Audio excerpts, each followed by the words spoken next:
Welcome to our LB's The Lover of Books author chat. If this is your first time here live or watching the recording, I'm so glad you found us. This is an awesome group, and I've had the opportunity to interview over 60 debut to best-selling authors, and readers like you are the ones that are helping me do it. So on my YouTube channel, I've amassed over 15 and a half thousand hours watched. So that's awesome. And I'm four shy of 1,400 subscribers. So if I can get 4 clicks today, I'll at least reach that mile marker. So I appreciate that. But what really is awesome is when you like, share, leave those comments on the videos. The authors love coming back and seeing that feedback. So thank y'all so much. But now I want to introduce Nikki Erlick. Her debut novel, The Measure, was an instant New York Times bestseller upon publication in June 2022. And this is a back burner for us that we've all been wanting to discuss. So I'm so excited. This has been translated into 24 languages. It may be more at this point, but that was what was on her bio. And it was selected as the Today Show's Read with Jenna book club pick, which we probably all picked it up in that moment. It also was a Barnes & Noble Discovery pick. Her work has appeared online at the New York Magazine, Newsweek, Huffington Post, Literary Hub, Indigo Travel, Book Tribe, and Vox Media. As a travel writer, she has explored nearly a dozen countries on assignment, from rural villages in France to the Arctic fjords of Norway. As a ghostwriter, she's written for CEOs, entrepreneurs, and academics. She graduated from Harvard University, summa cum laude, and was an editor of the Harvard Crimson. She also earned her master's degree in global thought from Columbia University. Welcome so much. So glad you're here, Nikki. Thank you. Thanks for having me. Thank you, everybody, for turning out tonight. I really appreciate it. And yeah, I'm apologizing in advance that I haven't slept a sort of a full night in quite a while, and I'm currently have 2 books on the brain. So I'm warning you in advance. I don't know 100% what's going to come out of my mouth tonight, but we're all here and it'll be fine. Well, we're so excited. For those of you joining on the recording, we were discussing earlier that Nikki is in LA, and so there's been a lot of stress going on, and it almost sets the mood to discuss this at times very stressful book, The Measure. So let's go ahead and get it kicked off. What was the seed? Like, what was it that made that seed pop through the soil and give us this really fascinating book? So the seeds were planted back into the end of 2018, when I was working as a travel writer, as you mentioned. And I'm just someone who's always been kind of drawn to really big unanswerable questions. So like, why do some people have one fate and some people have a different fate, and how much control do I actually have over my destiny, my fate? Why do bad things happen to good people and good things happen to bad people? And like, I'm someone who has always used books and stories to really help me make sense of the world, help me make sense of things that I can't always understand. And so I thought maybe I can take these big questions in my head and turn them into a story. And the story that I had was, thinking about fate. And I was inspired by the ancient Greek mythology around fate. And they were the ones who believed in kind of these 3 fates, who would weave these threads of life on their spindle and determine the amount of time that every person received on Earth. And so my sort of the big thought was just, what if these strings were real? And what if I could give them to people? What would we do with them? How would we use them? And because I was in that sort of Greek mythology headspace, I ended up thinking I'm going to put the strings in a Pandora's box for each person. And then it would become that kind of, the test of the myth of Pandora of, can you resist the curiosity and the temptation to open the box and to look? Why 22? So it was like one of the hardest early choices to make for the book. And I was originally thinking like 18, 21, these sort of big, years that we, think about, and sort of, at least in sort of US culture. And I was just like, these strings are like, supernatural, like global phenomenon. Like, they're not gonna, know what like the voting age in America is, right? So there's some, it's always something outside of that. And I wanted something that felt like the cusp of sort of like adulthood, where you were old enough to kind of make this choice on your own. You're not, so young that like your parents would make, like if the string came when you were born, it would be your parents kind of making that decision to look at that string or not. And I want it to be you as an adult, an individual. And 22 just kind of came to me, and I was like, this is, you know, it's almost an impossible task to kind of decide when people would be mature enough to make this decision for themselves. But 22 hit me, and it felt like it was still young enough that you have, so much life ahead of you that you can use whatever you see in that box, to determine the sort of course that your life will take, hopefully. So 22 was also the year that this book was published, correct? Is that right? Okay, you're actually the first person to ever point that out to me. You're like, I was like, maybe I'm wrong. No, you paused. it was no, it was I paused because I was like, no one's ever pointed that out to me, which is so wild. And I've never like thought about that myself. But yeah, so yeah, I mean, I started writing in 2018, and then sort of signed the, contract with the publisher in January 2021, but then it came out in June 2022. Yeah, that's wild. There's something pretty big that happened in between when you started and when this published. So how did that COVID quarantine era affect this novel? Yeah, I mean, I over the course of kind of 2019, I was trying to write, but I had this day job working as a travel writer. And so writing on the side was very slow. And I had the characters, I had kind of the maybe first like quarter of the book written out. But then March 2020 hit, and I got laid off from my job because I was in the travel industry, which was just, very quickly kind of, yeah, decimated overnight. And I mean, I went from feeling like I had sort of this path that I was on, and I had like, had gone to school, graduated, got a job, was working at the job, was, working my way up the ladder at the job, and like it just felt like I was on this path. And then COVID hit, and I lost my job, and just like I had just like the carpet just pulled out from under me.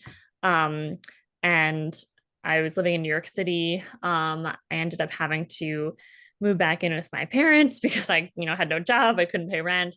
And I just was like, oh my gosh, this is like rock bottom. Like my life has just totally fallen off the course that it's supposed to be. And then, uh, my parents, God bless them, were like, what about this book you've been trying to write? Can you like spend your time doing that instead of kind of like this pity party that's going on right now?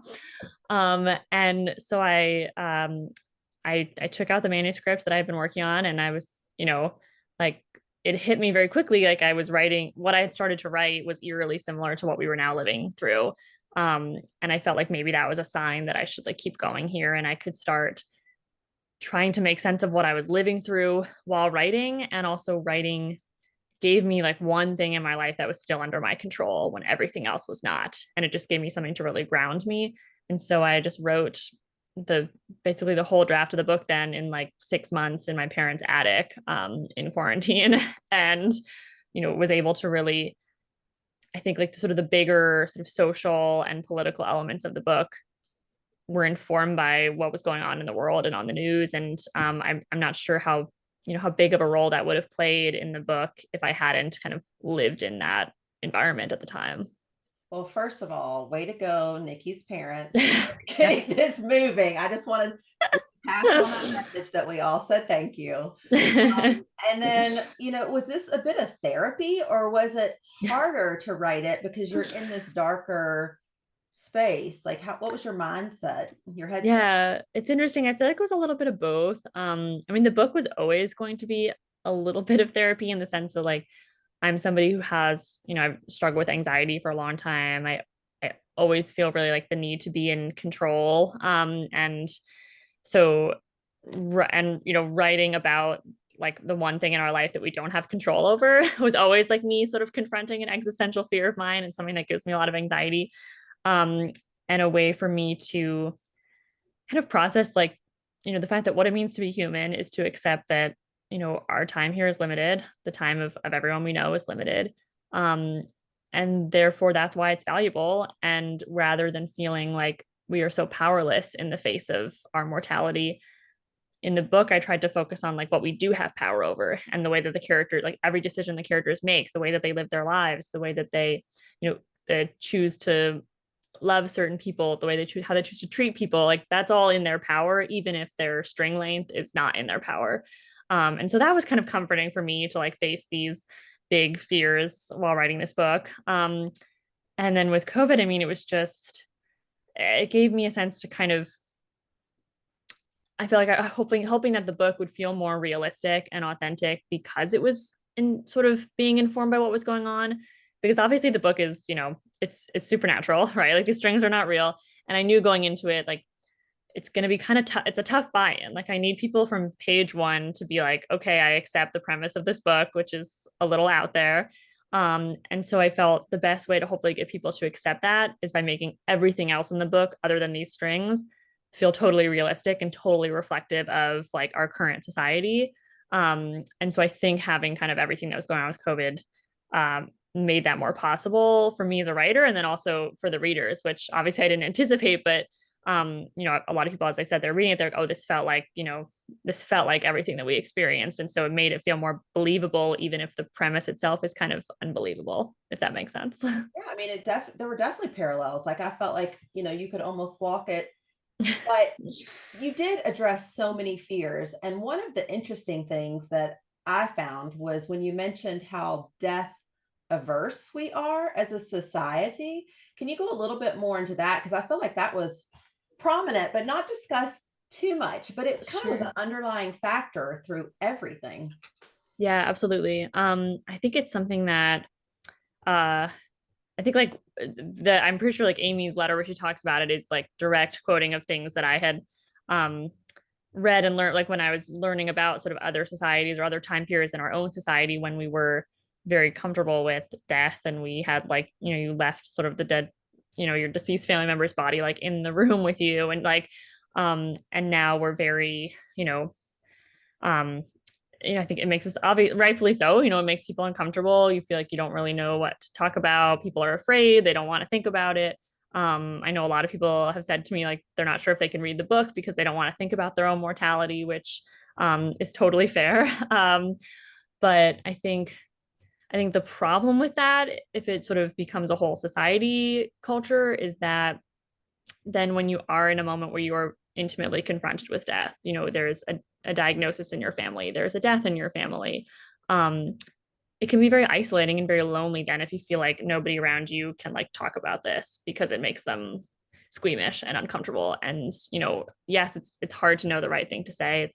But I think it does a disservice to people who are grieving or who are facing illness, who are, dealing with death on the mind every day, if then like nobody around them gives them permission to kind of talk about that and sit in that and acknowledge that experience. And so I think hopefully the more that we talk about it and get comfortable with it, the more we will stop isolating the people in our society who are dealing with that at the moment. And like my next book deals a lot with this as well. And I, spoke to grief counselors during the research for the book, and they're like, we're not a very grief literate society. We don't really know how to talk about these things because they're scary and they're sad. And the more we do talk about them, though, the more that people who are going through a really tough time can feel like, oh, I don't have to hide, and I'm not making people uncomfortable. I can share what I'm going through.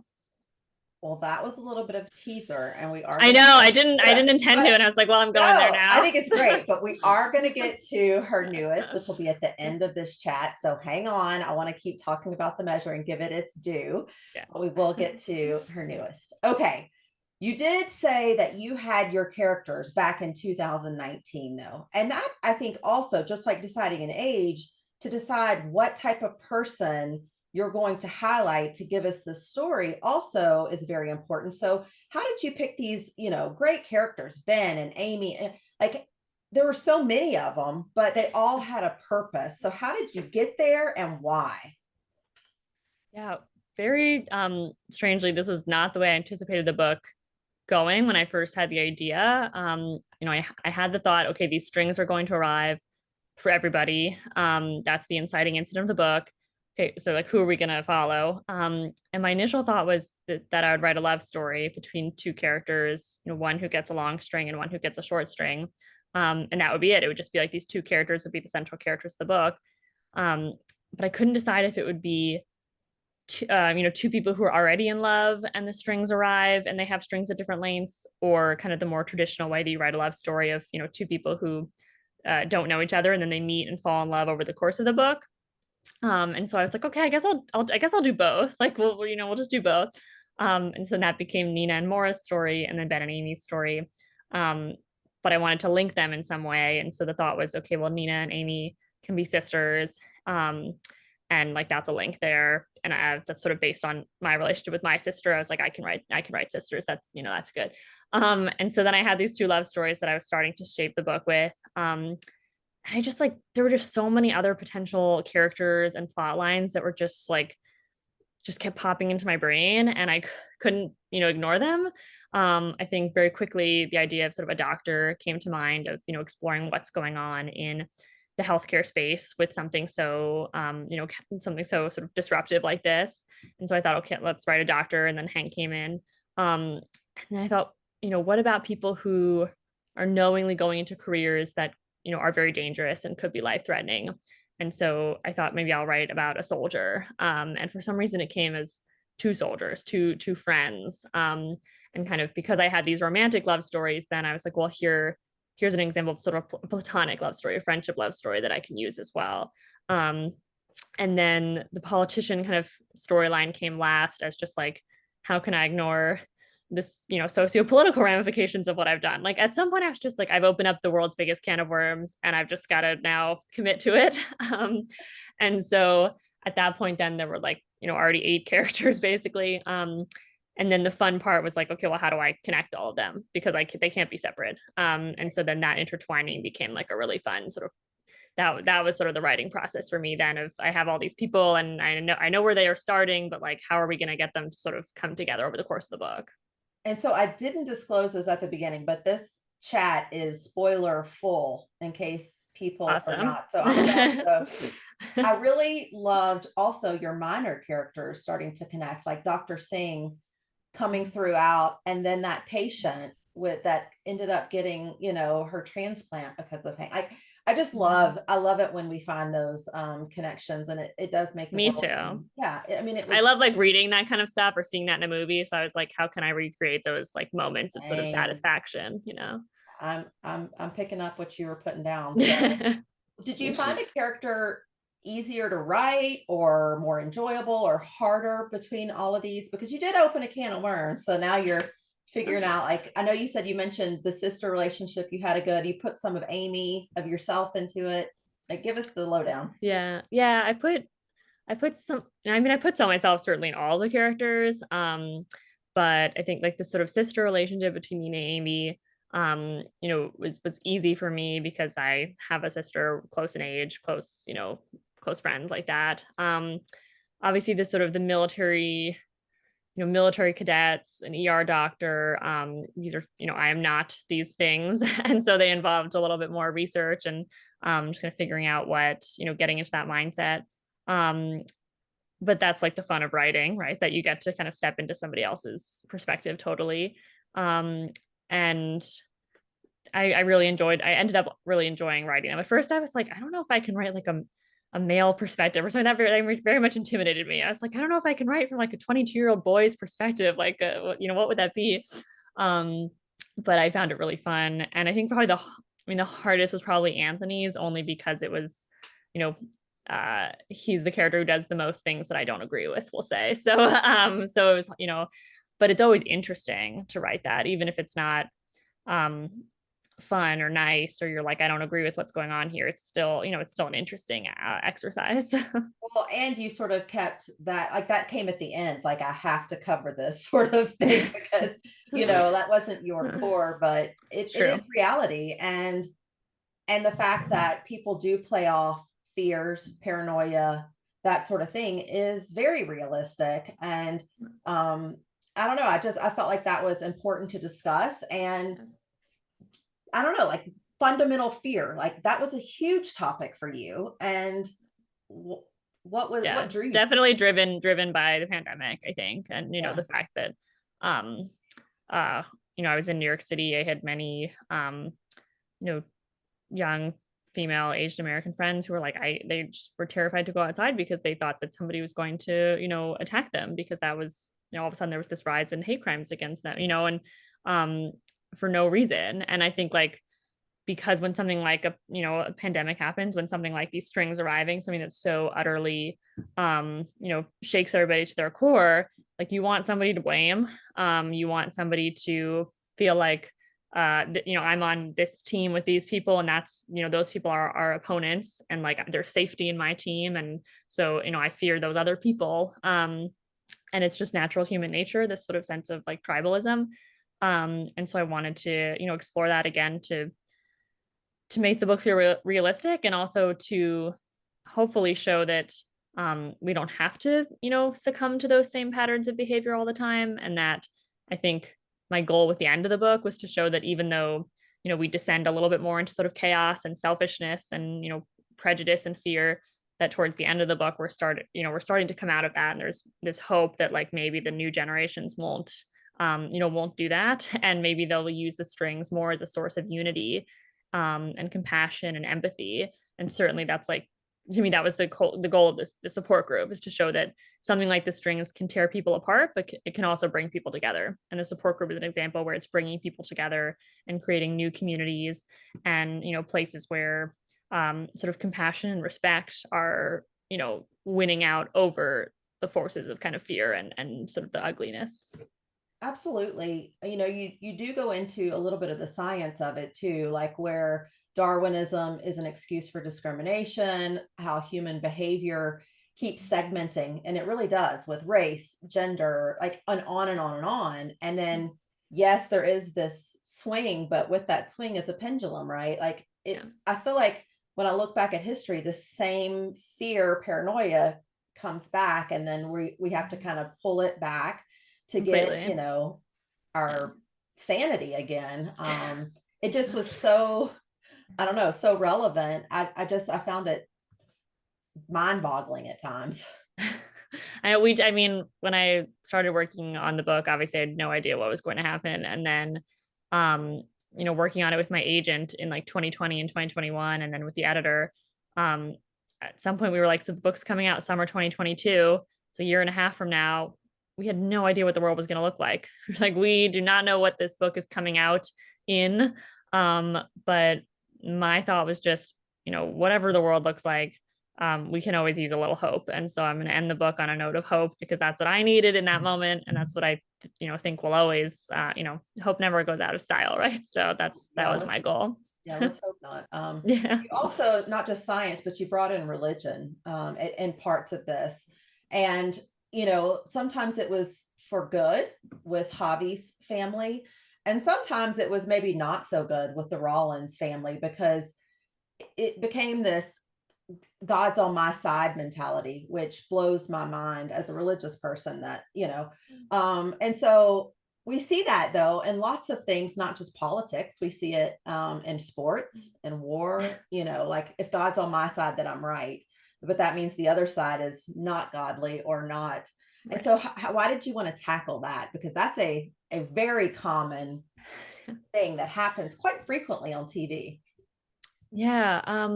It's interesting. It's one of the other things that also came as I started writing. A lot of things, I didn't necessarily set out to write a book about X, but as I started writing the story, I realized, like, I couldn't ignore this aspect, or it was bringing up these themes.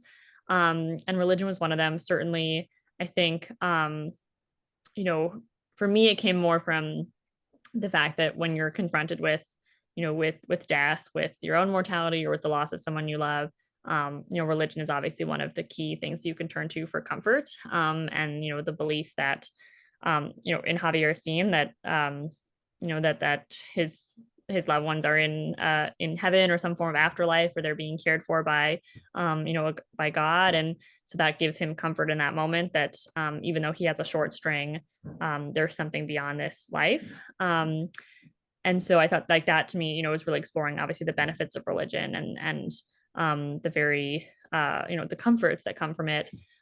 but I wanted to show that there are, two sides of that coin, and sometimes religion can be weaponized, and weaponize the way that the Rollins do, and that uh yeah, it's just another tool in our sort of toolkit of like division, as you said, and another way of just kind of um saying that your team is your team is right and their team is wrong. And I want to show that it's kind of like all things in humanity. I mean, like the strings have this duality. They can be used for good and they can be used for bad.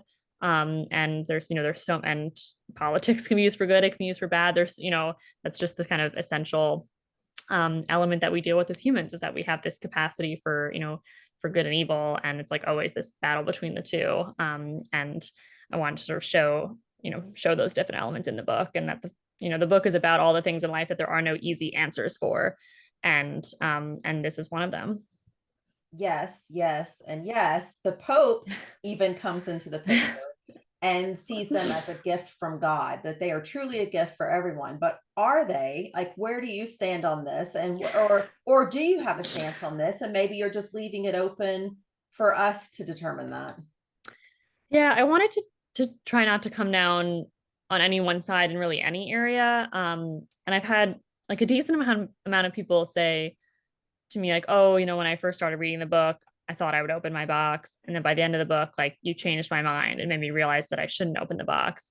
And I was like, that's not like the book is not intended to change your mind, or to make you think it's right or wrong to open the box. Like, there's absolutely no right or wrong. It's a totally just personal choice. I think that the behavior of people can be right or wrong after they open the box, but to open or not to open, there is no answer there. And I think the question of are they a gift, or are they a gift, or are they a curse? Also, I feel like there is no real answer. I think they could be either. And I think the book kind of most of the book takes place in a world in which, like, on a larger societal level, they become a bit of a curse, because we sort of use them in the way that we tend to always use things that can kind of divide us and label us. But on an individual personal level, I still think that they can be used as a gift, and a lot of the characters do use them as a gift, as a sort of a reminder of, like, these are the things that I want to prioritize in life. These are my main values. This is what I want to do with the time that I have. And so I think it's really just up to each individual if they use it as a moment of sort of reflection and empowerment, and a moment to kind of reevaluate everything, or if you use it as as a weapon and as a tool for kind of just giving into our less good nature. Well, I will say what was definitely wrong was Ben's girlfriend opening his box. Like, she's like, everyone hates her so much. Oh my gosh, everyone. They're always like, well, that was the villain in the book, obviously the villain. And everyone, yeah, I mean, I think, like, obviously wrong.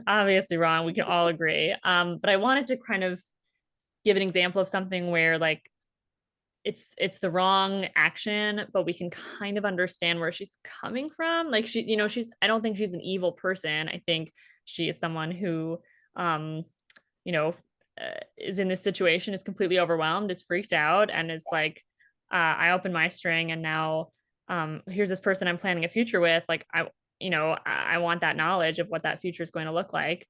And they go about it the wrong way, obviously. But I think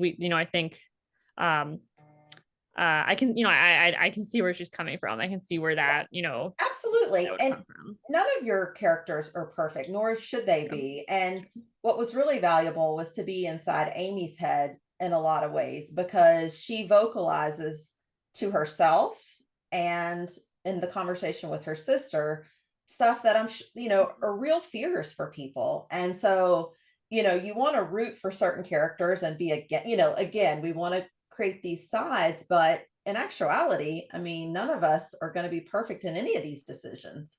No.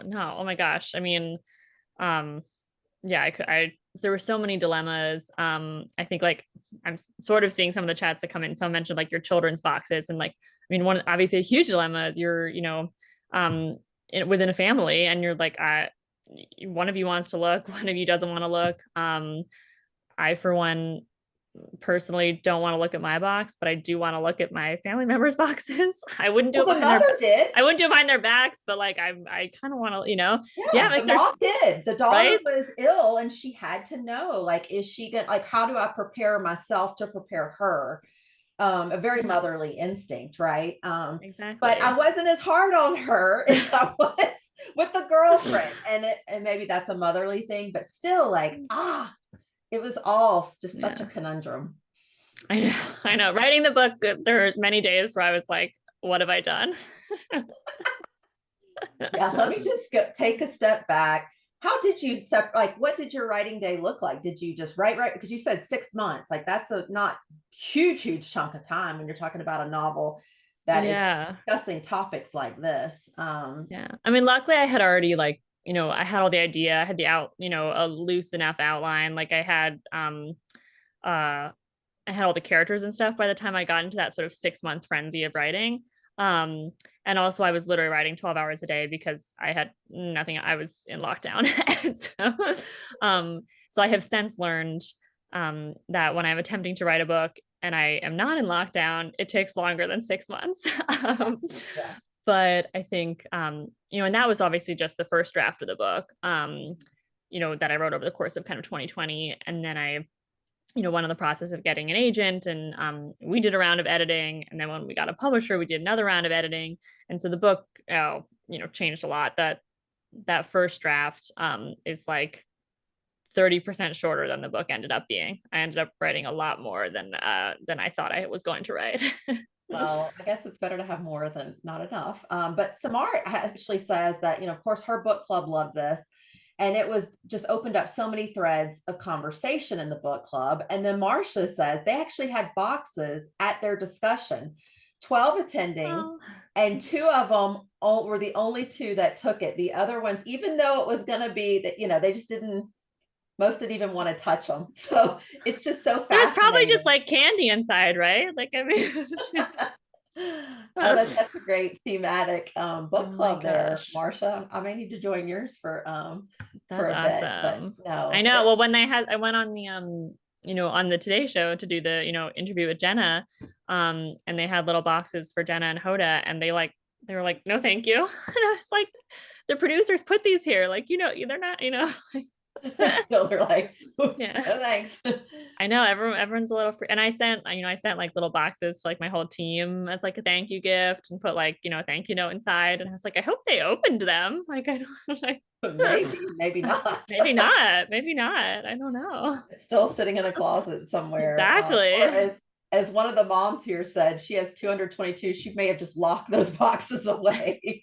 I mean, So everything is a valid response. Like that's, and like the beauty of writing 8 different characters responding to this scenario was that I got to like walk through 8 different possible ways that I myself might respond to this scenario. right.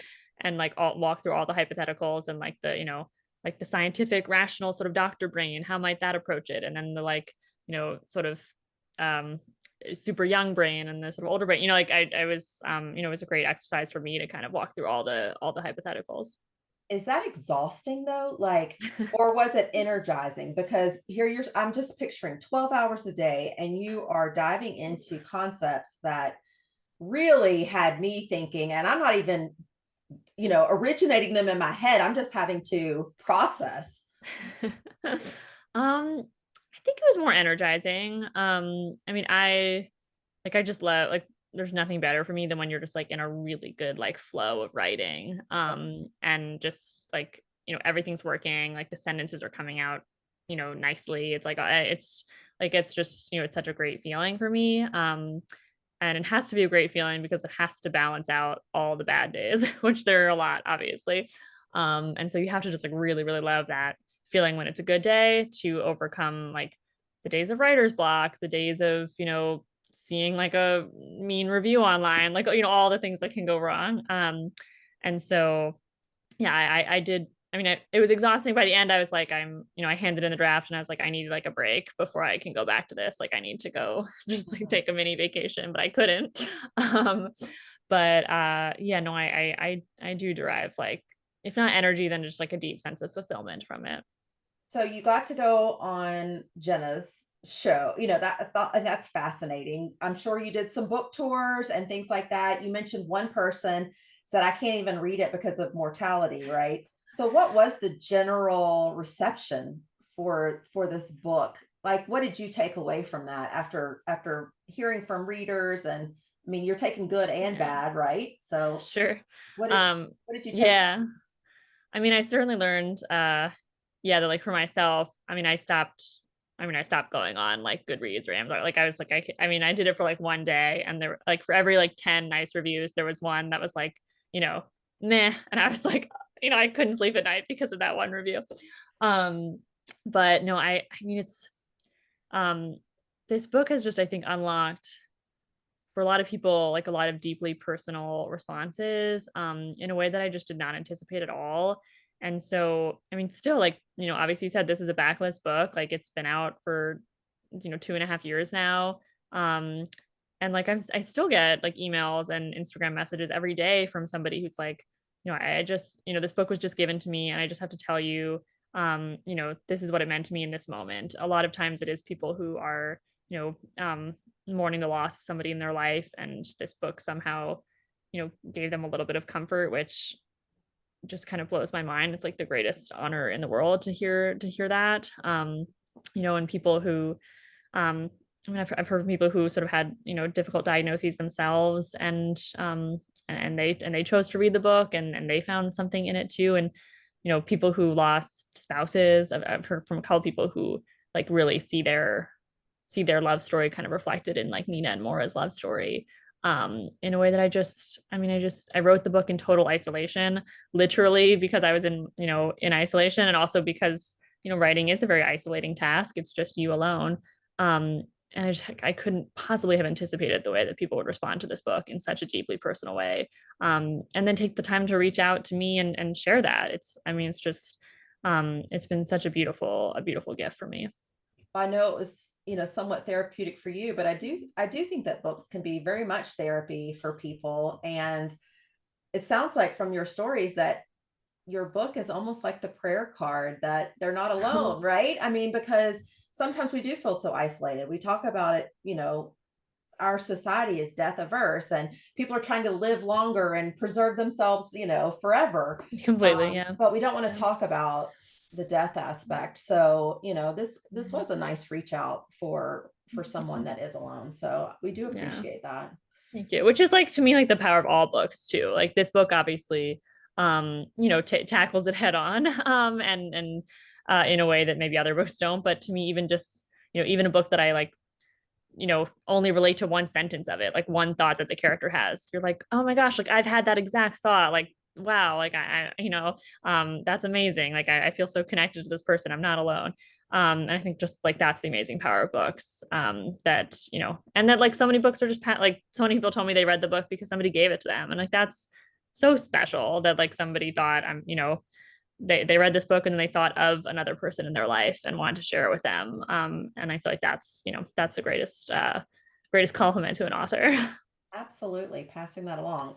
Okay, you mentioned at the beginning that you wanted to keep everything so real except for really these strings. So, how do you classify this book? Like, because I've seen science fiction, would it be considered dystopian, apocalyptic a little bit?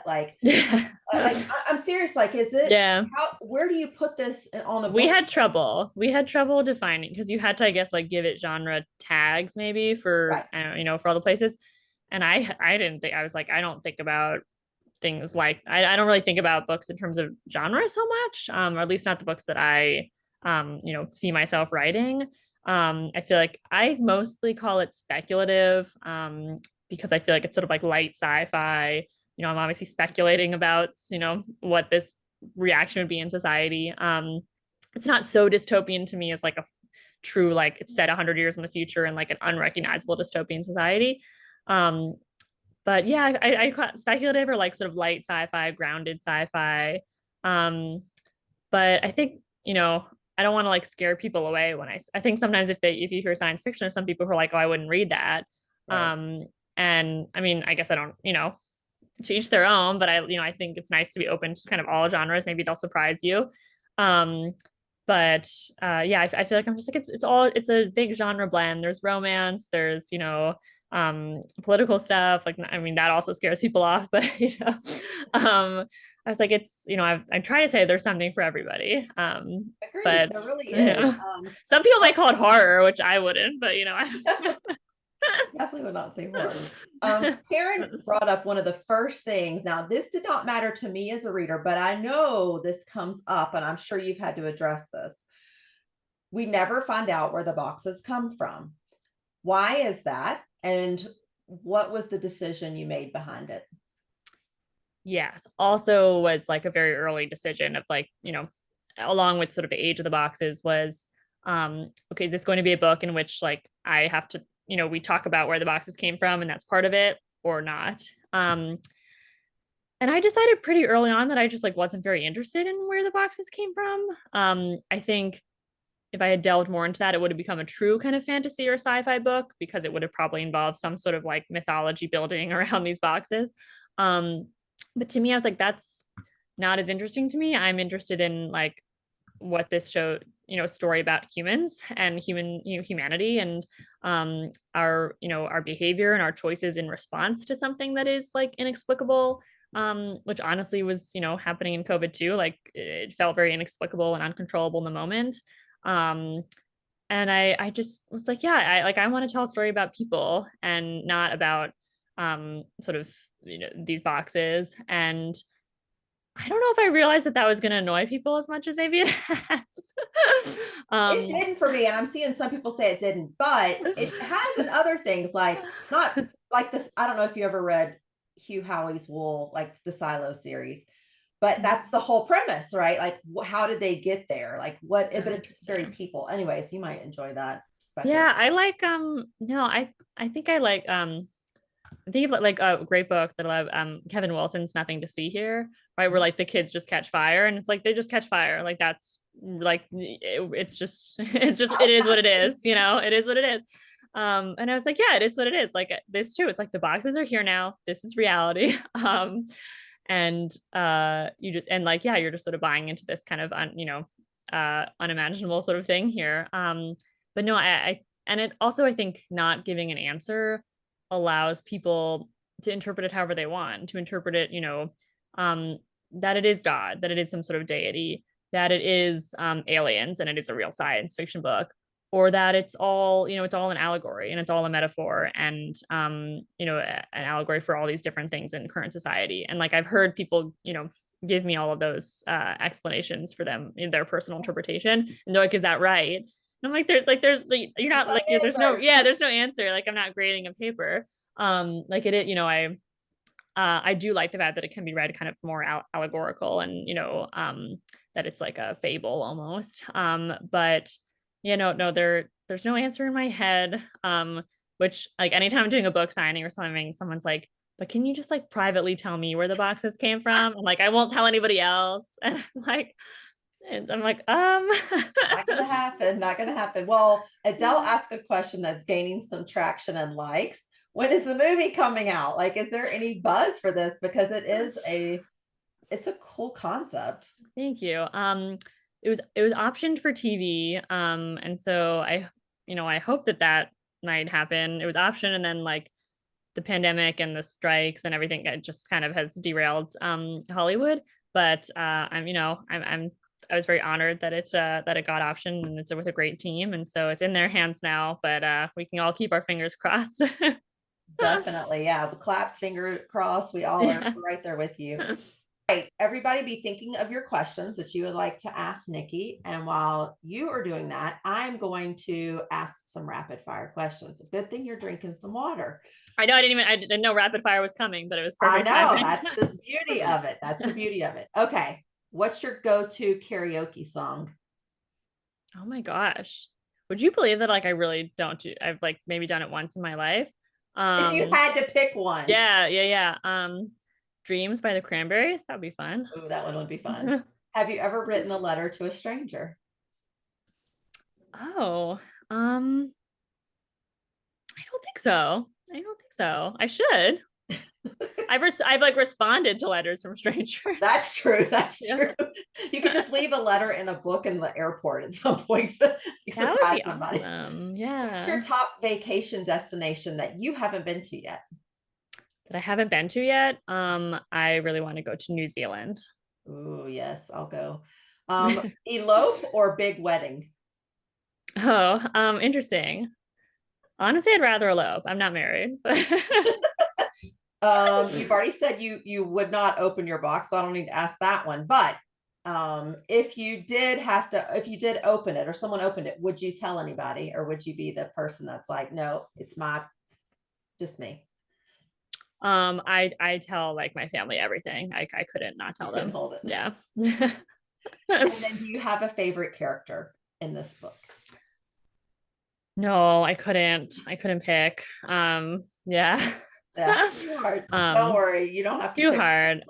I say the hardest, because obviously, spoiler full discussion here, like obviously I wrote the endings of a lot of these characters' strings. And the hardest one for me to write emotionally was Javier. Yeah, that one was hard.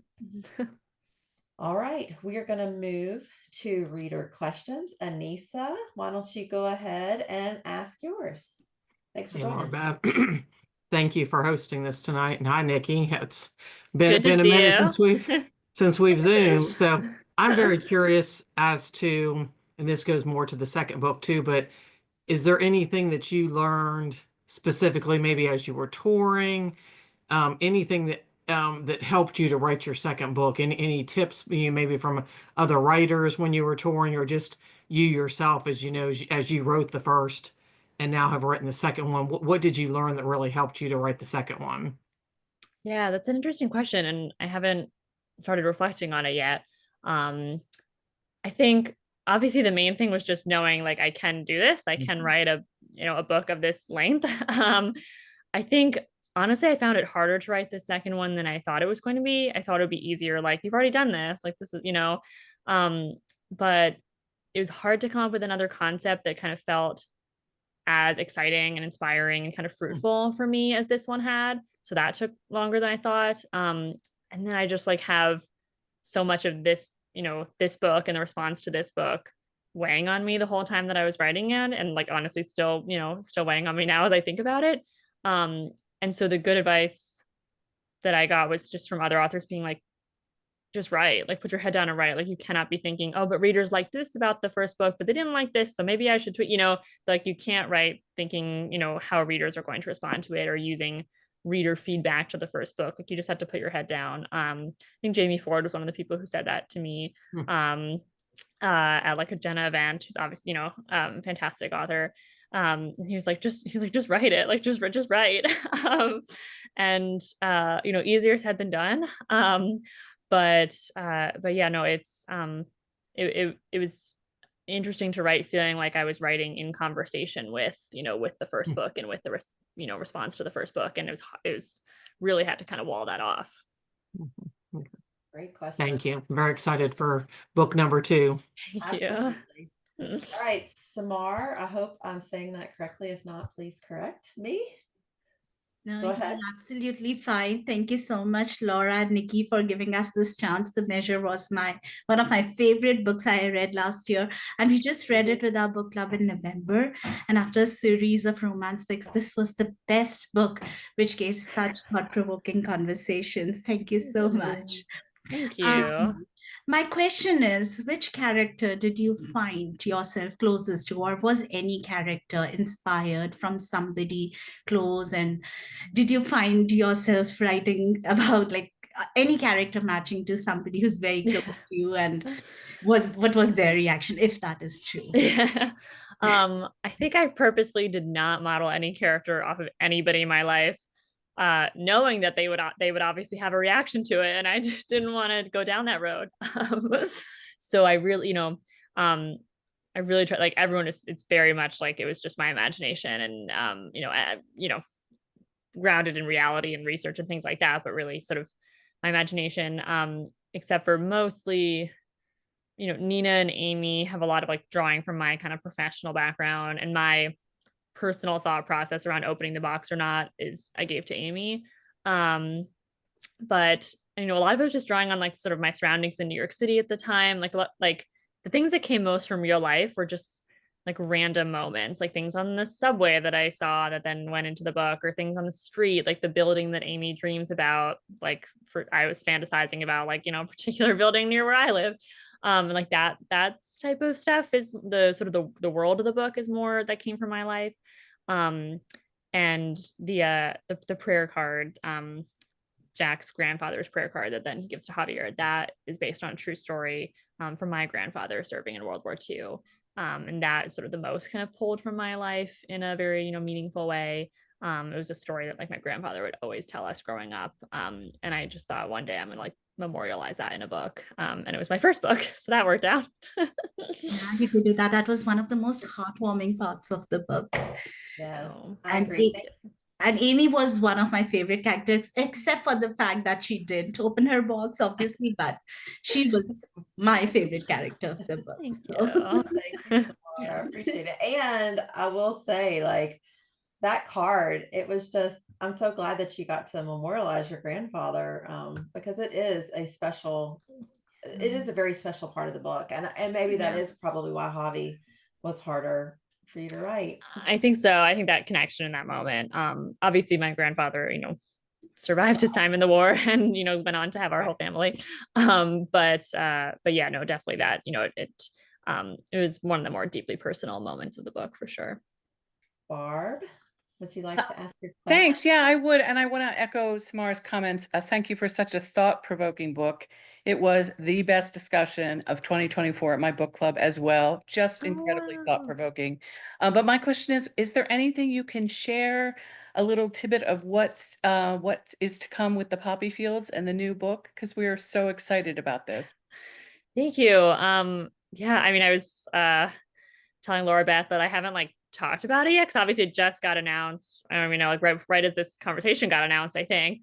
Well, maybe we got a drum roll, because this is her first time talking about it's more that I think I'm more like I'm not you know, like I'm very well versed in talking about the measure, obviously, because I have talked about it a lot for, you know, 2 years, and I feel like with this book I have yet had any chance to like verbalize things about it, so I'm not but it's you know, I hope the whole description is online now, but it's honestly it's an even more personal book for me than this one. I think it was born from a time of grief in my own life that came after writing this book, writing the measure. And I, you know, was in a period of you know, obviously pain and mourning and loss and heartbreak that we all have experienced at some point in our life. And I found myself looking up at a poster on my wall, which is a scene from The Wizard of Oz of Dorothy asleep in a poppy field. And I just had this thought, like, I was like, that's what I like right now. I just want to sleep. Like, I just want to sleep through the next however long it'll take to feel better. Like, I was like, I just want to go to sleep and not feel this in this moment and wake up on the other side. And the thought was, well, okay, what if that were possible? And it just sparked in me, like, what if there was this place, and I'm going to call this place the poppy field. And that's what you can do. You can be in a period of deep pain, of loss, of heartbreak, and you go there and you sleep. And you sleep for a long time. And when you wake up, you are healed. And what does that mean? And what are the consequences of that? Would that be a good thing, a bad thing? And so the book takes place, you know, at the poppy fields and on a cross-country road trip of a group of people who are trying to get to the poppy fields, each for their own kind of different reasons. And obviously sort of, you know, the journey of the road trip towards the poppy fields with 4 different people, and one person's little dog is obviously also kind of an homage to the Wizard of Oz.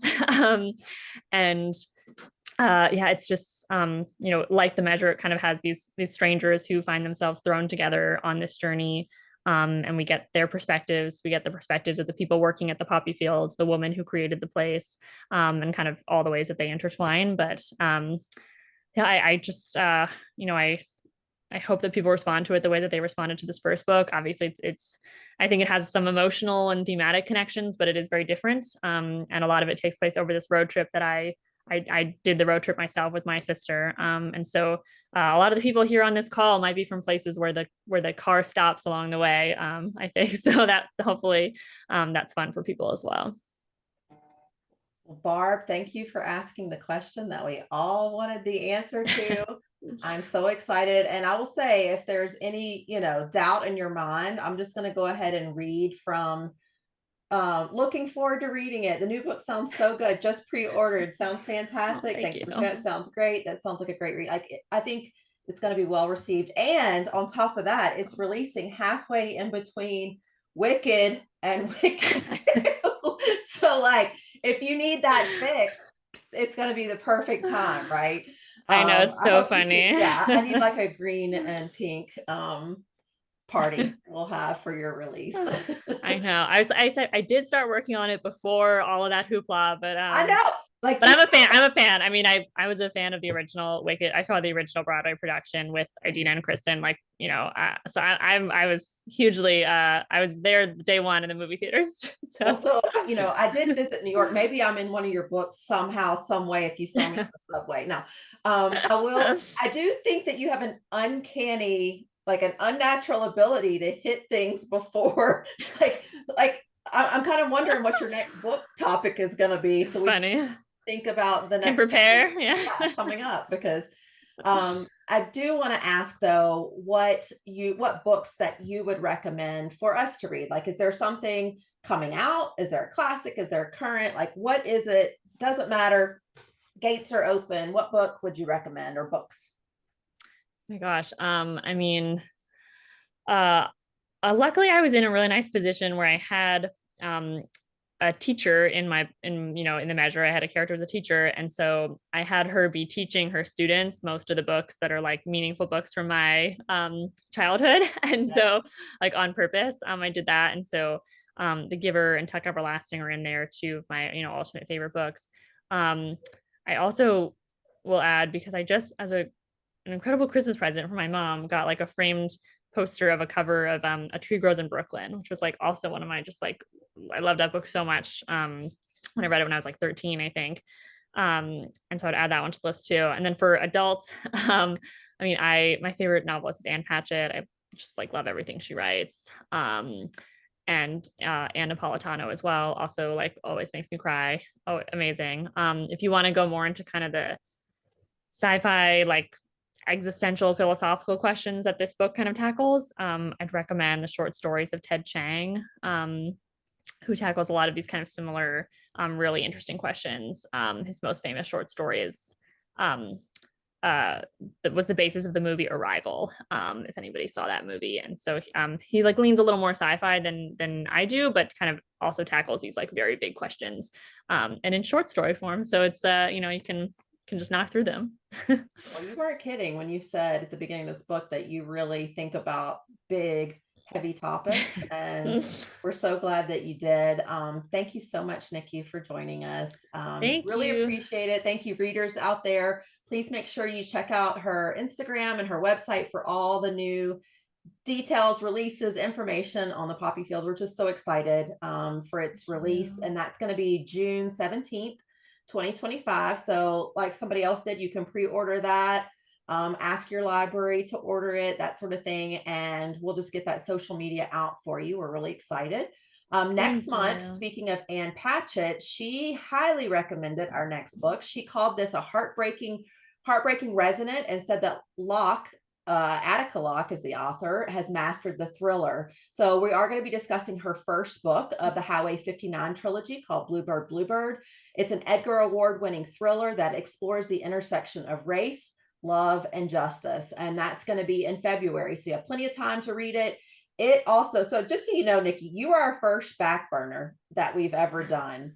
Oh, wow. You're kicking it off. Attica is another back burner. And the reason why I'm giving you that one is because all 3 books are out now in that trilogy. So you don't have to wait and be like Ann Patchett, be like, smart. that book. Yeah. So get started on that one. And then the following week, we're going to be discussing Linda Cohen Logman's novel, The Love Elixir of Augusta Stern. Shelby Van Pelt says it's a sparkling ode to second chances.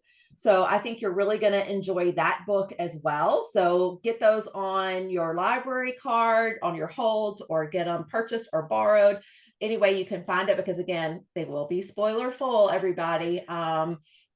If you know of an author that you would like to chat with, please let me know. This conversation to have Nikki actually started in my broadcast channel. I'm like, would y'all want a back burner? And there, it was a resounding yes. So please let me know who you want to hear from. To stay up to date, you can check out the Facebook, Instagram, broadcast channel, and also subscribe to my YouTube channel. Leave me a comment. Readers out there, again, I can't say thank you enough. Nikki, thank you for being snarky and sincere, for trusting us with the beautiful and the ugly parts. We appreciate you filling out the blank canvas with something that we still think and talk about, and also reminding us that when we see something wrong, don't look away. And then we get to ask ourselves, are we happy? So thank you so much. I could have kept on going on all of this because it was such a thought-provoking book. And yeah, we so appreciate your time. Thank you. Thank you, everybody. Thanks so much for reading and for coming. I really appreciate it. Be safe. Be Thank safe you. out there. Thank you And so we'll be much. thinking, if you need anything, please let us know. Thank you. Appreciate Good night, that. everybody. Thank I'll see you you. on February.